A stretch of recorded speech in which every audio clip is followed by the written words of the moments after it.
How's it, guys? So we did have a question on our YouTube channel about targeting mussel cracker. So I'm just going to run you guys through the bait I use. Here in KZN we usually target the white mussel cracker. We call it brusher. So I'm going to be using, so this crab, we call it a mussel man crab. The reason for it is because when you find it on the rock, it sticks its pincers out as if it's muscular. It's a very hardy crab. So the reason why I like using it is the peckers or the smaller fish can't get to the meat of the very hard shell. So even while targeting white mussel cracker, you can also catch stumpy with this crab. The bigger stumpies will eat it.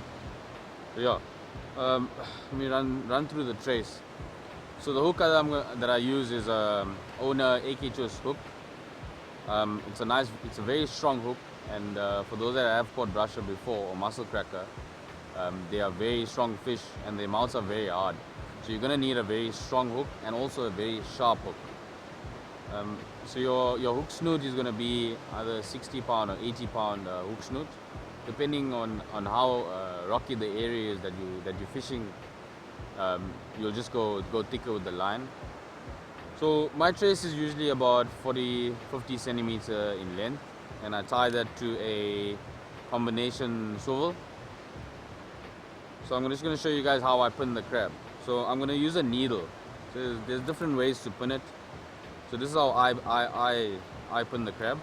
So I'm going to take the needle and make a hole just here above the big claw and out the back end here on the opposite side.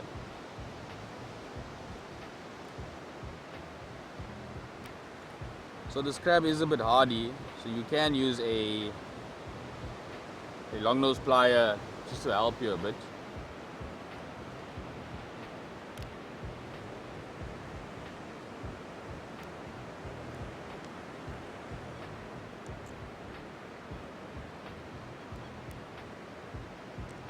You just tap it in a bit. There you go. As you can see, that's the needle in the bait. So I'm just going to take my line and push it through the eye of the needle.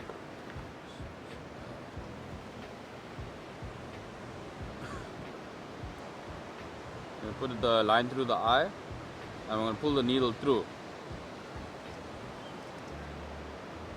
But you don't want to do it too, you want to do it gently so the crab doesn't break. See, and then the line comes out on the other side. Then I pull the line through, and then as you can see, the hook will go through the hole that you've made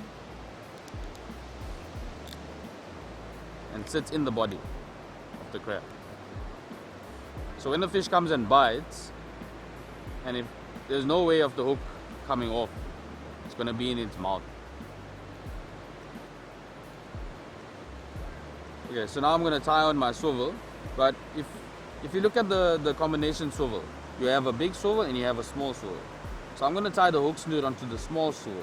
The reason being is that this here is going to give you much more movement, as you can see. So the crab in the water won't just be in one place. If there's current, well, obviously when you're fishing for mussel cracker, there's going to be working water. Just going to tie it using a figure 8 knot.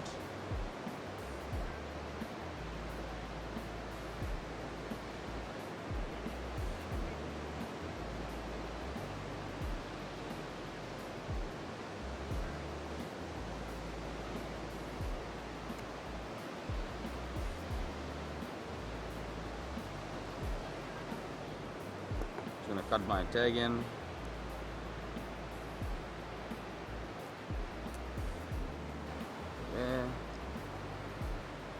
So your sinker line length, it all determines where you're fishing. You're going to be fishing an area where the water is much lower, then you're going to fish a shorter sinker line.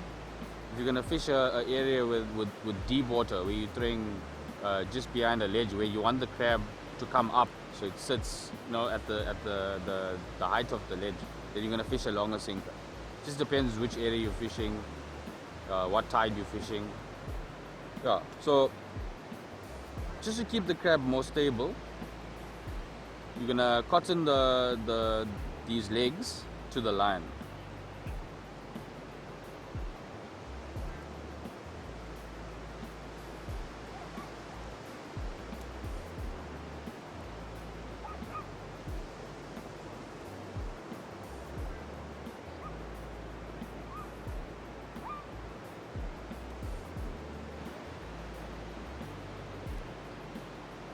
And then what I like to do is I like to cotton up the big pincer against the body. So see with this pincer hanging like this and you get a bite, the fish will come bite this pincer and go off. So the pincer is here, it's gonna bite this whole section first where your hook is.